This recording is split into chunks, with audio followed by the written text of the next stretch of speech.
Penghitungan suara dalam pemilu menjadi tahap penting yang ditunggu-tunggu hasilnya.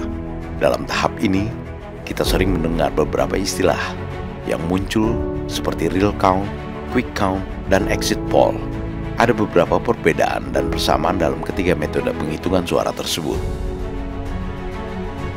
Quick count adalah metode hitung cepat dengan mengambil data dari TPS yang menjadi sampel oleh lembaga survei yang terdata pada KPU. Jumlah sampel yang diambil sangat bergantung pada dana yang dimiliki oleh lembaga survei. Biasanya antara 2.000 hingga 4.000 sampel. Semakin besar sampel akan semakin mencerminkan hasil yang sesungguhnya.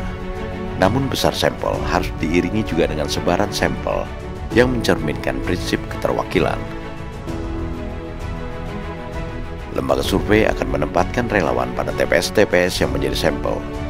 Mereka akan melaporkan data C1 berupa hasil perhitungan suara pada TPS tersebut.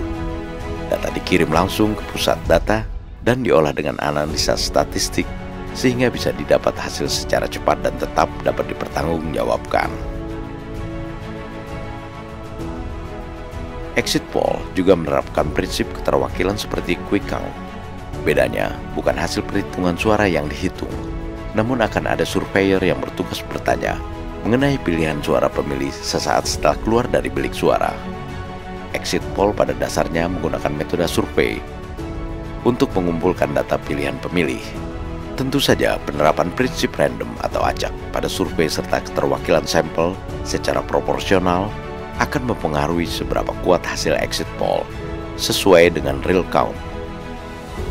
Selain itu, keterlibatan surveyor membuat margin error pada exit poll bisa lebih besar bila dibandingkan dengan quick count.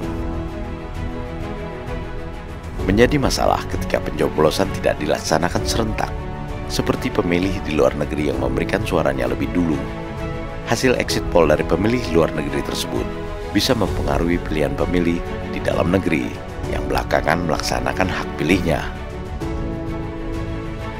Data akurat dan resmi menyangkut hasil pemilu tentu didapat melalui real count yang dilakukan oleh KPU. Data real count didapat dari seluruh TPS dengan validasi dan verifikasi pada data fisik berupa surat suara. Karena itu, pengumpulan data real count membutuhkan waktu yang cukup lama. Jika hasil quick count bisa didapat dalam hitungan jam, hasil penghitungan real count biasanya baru didapat hasilnya dalam waktu sekitar 2 minggu.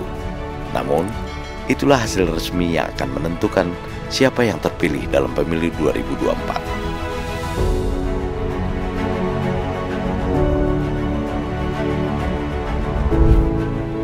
Prabowo Gibran, Man of Our Time.